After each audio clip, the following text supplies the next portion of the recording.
Hello guys and welcome back to my channel. A couple of days ago I wrote out a post and I asked you guys to ask me any question you want, like literally any question you want, whether career wise, my personal life, or anything silly at all. And then in my next video I would come here and give you your answers.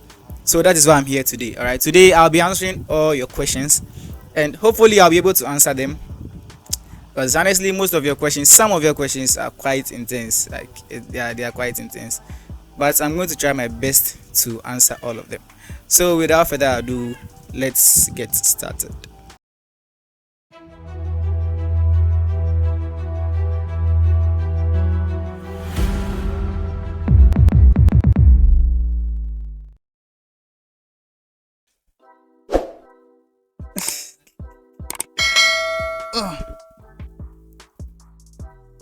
What am I? Okay, my hobbies. All right, so my hobbies, most times I like to game, either gaming or watching movies or drawing. Yeah, basically that's all I do. um yeah, because it's either I'm home or at work, and if I'm home it's either I'm working on a video or I'm playing around in Blender or gaming or something like that. So yeah, movies, games, and art. Yeah. Okay. So why did you choose to become a designer among all other careers? Why did I choose to become a designer? That's quite interesting. That's quite interesting. Honestly, I won't say that I chose to become a designer. It's more like designing chose me. Like I was chosen. I didn't choose. I was chosen. Really? Because back in GHS, I was more like the art kind of person. We had a group in class. Like about 4 guys and then 1 girl. I think I wrote this in my ebook, the creators process. And before I continue, that book is also available. It's just like 35 cities or something like that. So I'll leave a link in my description for you guys to check it out. It's just a book about the process as a creative, right? So we were 4 in class and 1 girl, and then all we were doing is that we were just drawing Spider-Man, Superman, Batman, those superheroes and stuff. So that was where the zeal started. It was after that I got to SHS, and then I decided to pursue visual arts. And after then, the intention was to go into IT, but after that, I don't know, for some reason um I didn't go really deep into IT that much. It was more like me doing multimedia kind of stuff. So that was where I came to meet a friend who introduced me to Blender and Photoshop, and then I started to get into it, and here I am today. So I didn't choose to become a designer. Designing chose me. Yeah. And you are a creator, right? Yeah, I'm a creator. How did your journey as a creator start? Um, I would say my journey as a creator started with the zeal to just impart into the world. Since I was in GHS, one thing that was always I always wanted was I wanted to be an architect back in GHS, but low key I admired teachers, right? The fact that they were able to impart knowledge into people, and then I don't know, come up with shape career paths, shape people become amazing people. I just loved it. So that was where the zeal to become a teacher started. And then after that zeal, I felt no, I didn't want to be confined in Ghana alone. I don't want to just be teaching in Ghana. I don't want to just impart my knowledge into only Ghanaians. I want to go world. Like I want to go worldwide. I want to impart to the world. So I figured that why not just go online, TikTok, YouTube, and all those things. And it was, I think, somewhere in 2020, that was when I first decided to go to YouTube and start giving out tutorials on Blender and stuff and designing. And here I am today. So yeah, so the zeal to be a creator started as a teacher. I'm a teacher and I'm also a creator.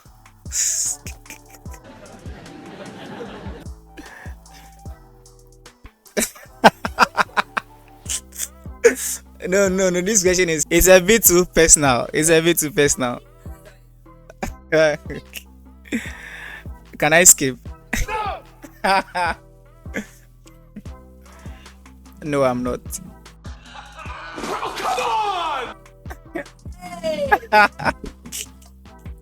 Next question, please. Seriously. At I think I was was that 5 years ago? So 5 years ago was 2019. 2020, is it 2019? Okay, yeah, 2019. I was 19.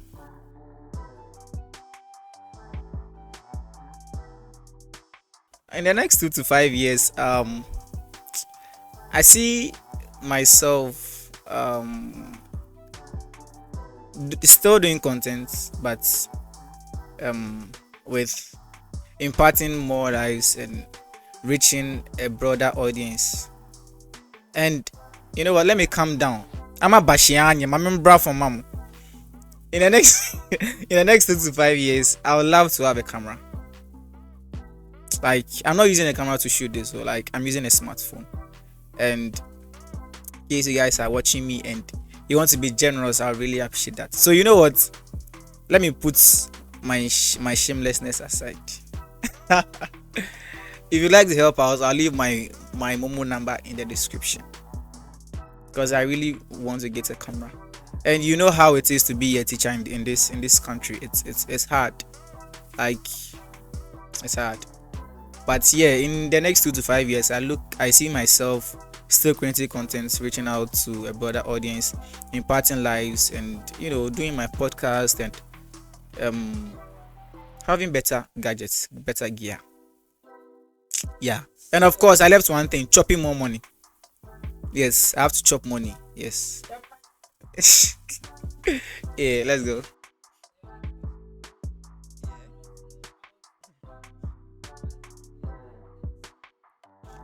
All right. Okay. I think this is the first question that relates to Blender.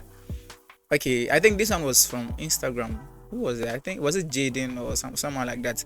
Yeah. So you want to render fast using CPU in Blender, right? First off, let me just tell you, I don't render with GPU. I render with CPU. Yes. So I relate a lot with your question. And if you want to render with CPU, the first advice I would give to you is that check out your samples. Don't let your samples be a bit too high. Make sure that your samples are not too high for your PC to handle. Then secondly, there is one trick that Wirezack taught me.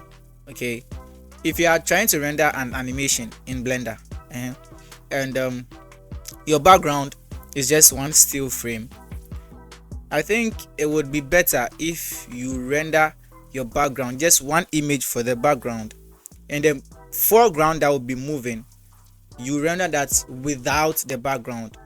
That way you save yourself the stress of having to render all the backgrounds for all the frames, and then so you save more time. Then your PC is able to render more details and stuff. But basically, if you want to get more details out of your CPU, you have to get a better CPU. It's that simple. So check the samples, your render engines. Check out. Sometimes one thing I've realized is that sometimes a scene can work better in Eevee than in Cycles. Right? So try out both of them and then see which one best works for you. Okay. I don't know. I hope I answered your question though. Yeah. The next one.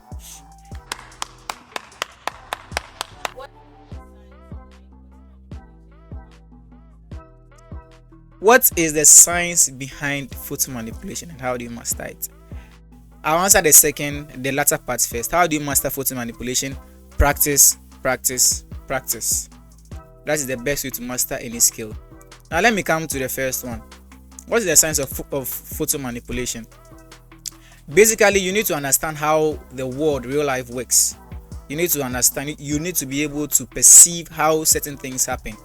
If a light should hit on this mic, how do you perceive it to reflect? Where is the light going to hit? How are things going to happen?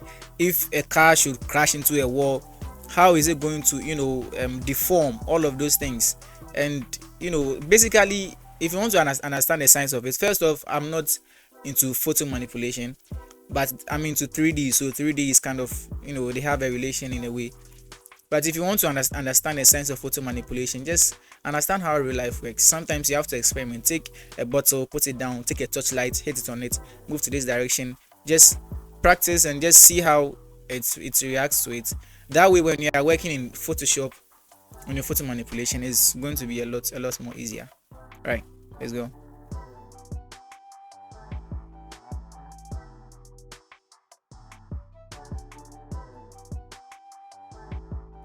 What is one thing I would like to change from my past? What is one thing I regret, right, from my past, and I would like to change? Honestly, I would like to be more confident than I was in SHS specifically, because I missed a lot of opportunities in SHS because I was shy.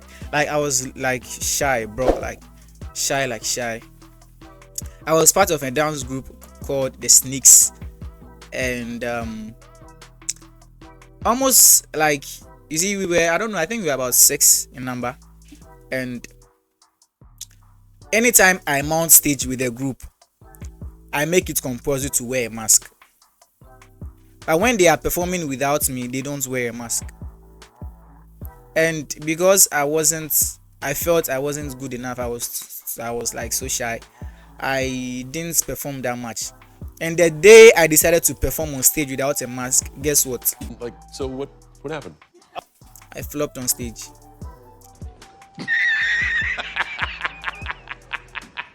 Like, make sure to, like, how do you say it in Tree? Metishe.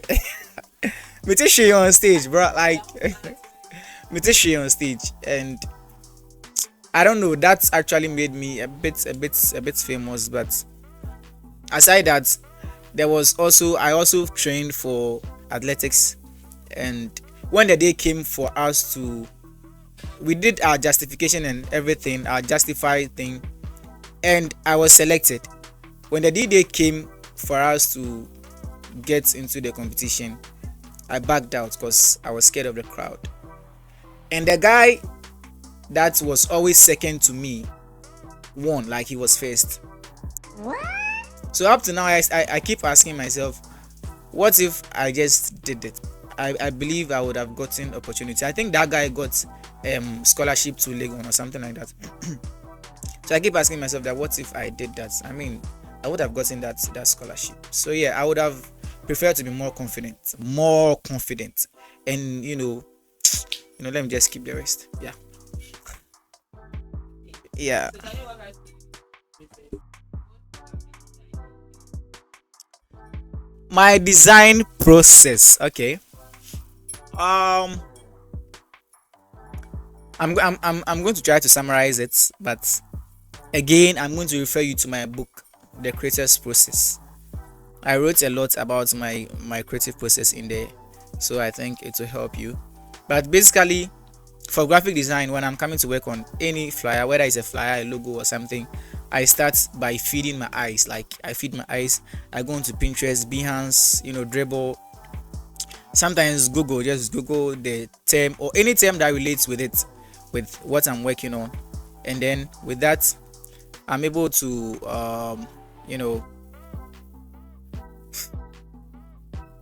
I'm able to come up with ideas. All right, and then from there I'll start with preliminary sketches. If it's a logo, I'll sketch 2, 3, 4. If it's a flyer, yes, I'll still sketch. I believe that some people don't actually sketch, they just go to their PC and work, and that's okay. I said that in the creator's process, the ebook or the book. Everybody's process is quite unique to themselves as a creative. So my process is that I go with preliminary sketches. From there, I move to the PC. And honestly, if I'm being honest with you, sometimes I would make a sketch, but then the final output would be different from the sketch, because whilst I'm working on the final output, I like to experiment. So if in the sketch I put B here, in the final output I'll play around, I'll turn the B upside down, turn it this way, that way, then I'll end up with something interesting, and then boom. That is it. And then for 3D is actually the same process. It's actually the same process. Feed my eyes with inspiration, move to sketching something. Then from there I go to Blender. Yeah. Then I start modeling stuff, and that's the fun part. The modeling part. The no, the modeling part modeling part. Yeah. Next one.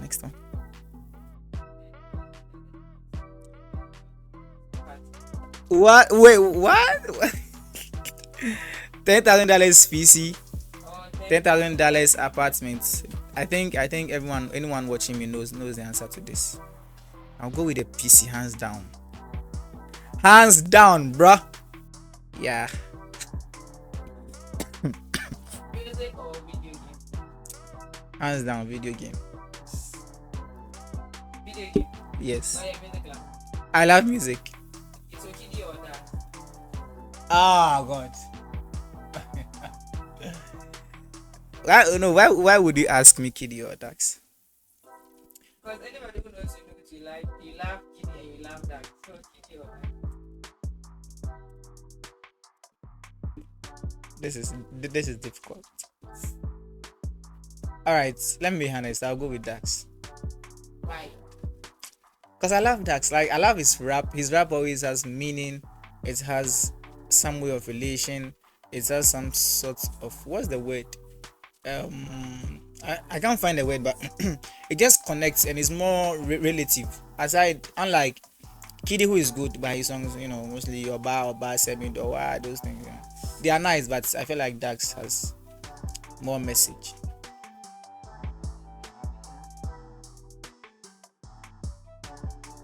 My biggest struggle as an adult. One eternity later. My biggest struggle as an adult is making money. Making freaking money, bro.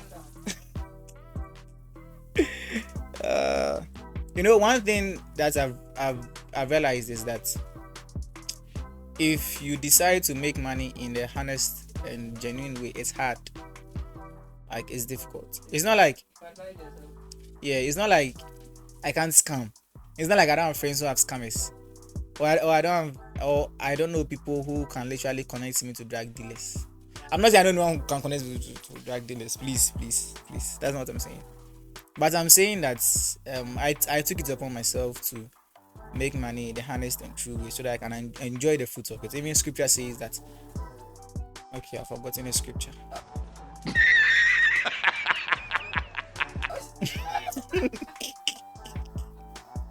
But there's a scripture that talks about the fruits of something. Yeah, so yeah, making money. I need money. Oh God. Like you you guys will put me in trouble. Like, you put me in trouble. Serious trouble. Why would you ask me about my ex? What will make you think about me? What will make you ask about my ex? My favorite ex. I'll say it was Angela. Okay. Next question. Alright, let's go.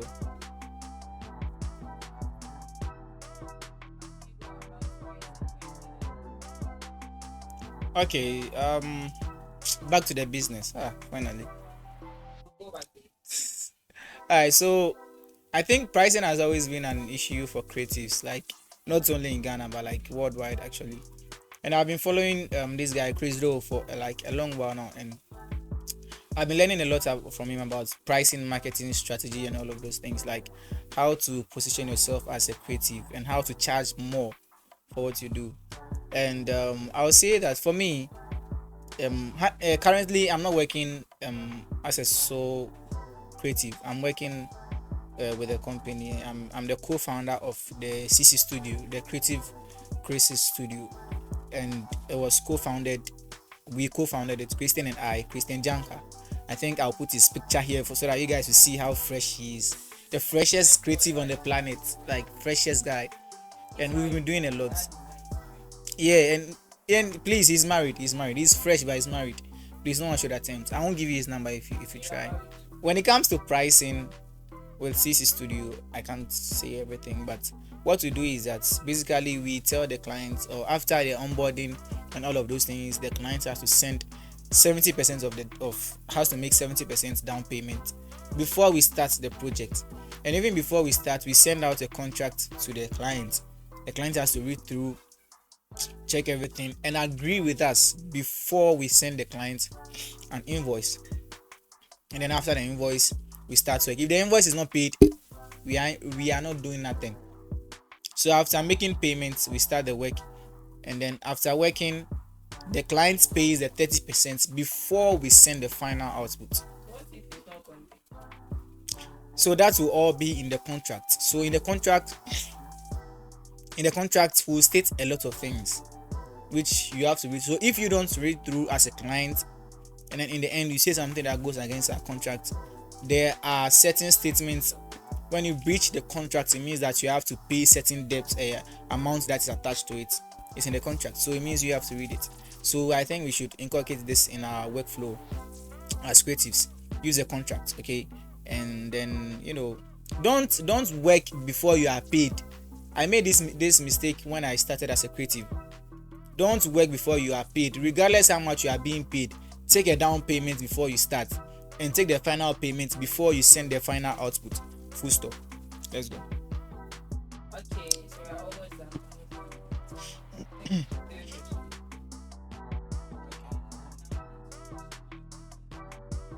What do I know now that I wish I knew earlier?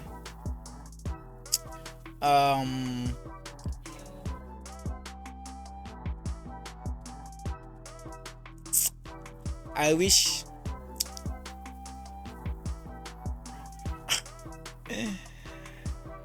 what do I wish I knew? I know now that I knew. I feel like everything is a process. So, but all the same, I would say that I wish I knew I was going to be a creator. At least if I knew, I'll know the path to follow. Oh no. I wish I knew that I'll be needing money for a camera. At least I would have saved from primary towards it. Then by now I'll get one huge major camera. Like you guys will be getting some crisp, sharp, yeah, feel. Next question, please.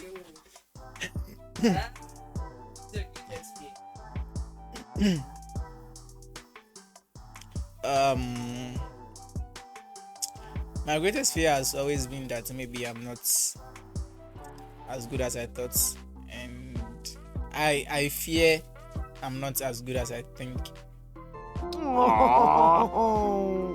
Sometimes I work on designs and art and stuff, and people will be like, Charlie, this is amazing, you are good. One time one client of mine saw a personal work I did, and then he commented, was like, bro, you are amazing at this. I was like, wow. But I don't know, for some reason, every time I'm working on any design or artwork, I don't know if it's just me or it's just something that comes with being a creative, but I always feel like it's not enough. Like I need to make it better. I need to make it look nicer. I need to, and I also fear that there was one other thing I've forgotten. I'm not enough or something. Like I have to be more. Like I'm always. You see, this thing is like it's good in a sense, but it is I don't know, self-destructive in a way, because when you always feel like you are not enough, or you are not good at something, you'll be motivated to do more because you want to do more. That's me. That's being perfectionistic. Yeah, you'll be motivated to do more because you need to, like, you feel like you have to do more. You keep to do more, even when you've done perfect, you still want to do more. And the downside of it is that you never appreciate the good you've done. So I guess that has been my fear. Yeah. What is your spec? Spec. Okay, okay. In a woman, my spec. So let me first off start with this. I'm a sapiosexual. Yeah. Like, I admire intelligence a lot. Like a woman who can, like a woman who is like very intellectual, like intelligent, and knows how to have what was the word?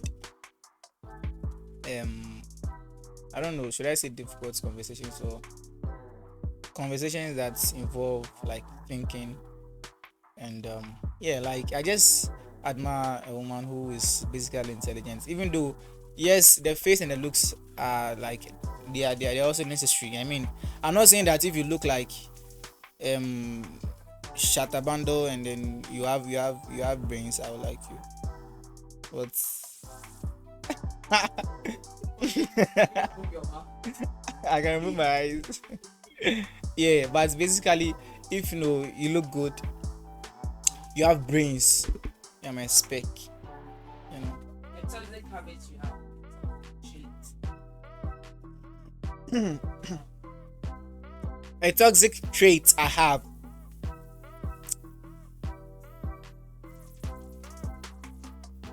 I'm a fanboy.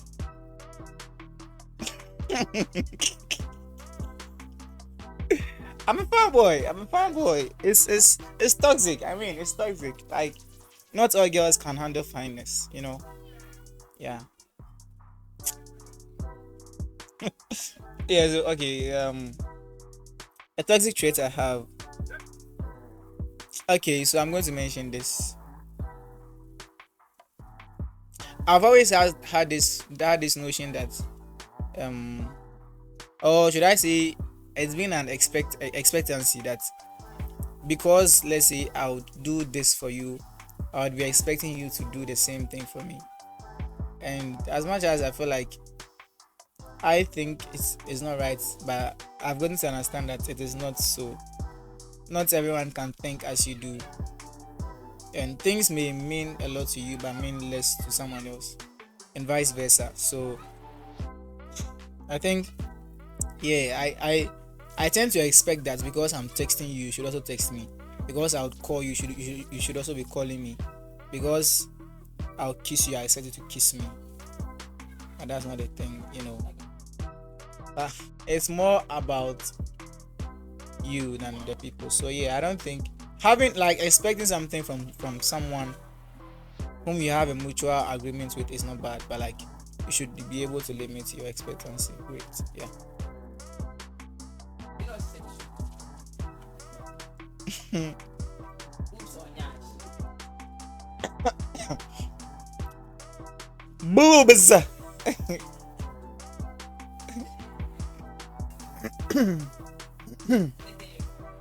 Alright, so guys, thank you very very much. Thank you guys, thank you very very much for your questions. Your questions have been really, really interesting and intriguing. I loved every single question, and I hope I answered your question the way you wanted it to be answered. Even if you didn't like it, must I take it like that? I don't give a damn. That's it. So if you enjoy this session, you know what to do. Hit that subscribe button, like the video, and turn on the bell notification icon. So that when I upload more videos, you also be seeing them and liking them and enjoy with me. And if there is any other sort of content related to this that you guys would like to see, please don't hesitate, hit it in the comment section, and I'll try my best to do that. I'm thinking of starting a gaming channel as well. I don't know if you guys are into gaming. If you guys, but I know there are other people out there who are into gaming, so I'm going to link that. But if there is any other content that you guys would like to have from me, I would also be looking up to it in the comment section, and then I'll take a critical look at it and see what I can do about it. Alright guys, I'll see you in the next video. Bye. Peace.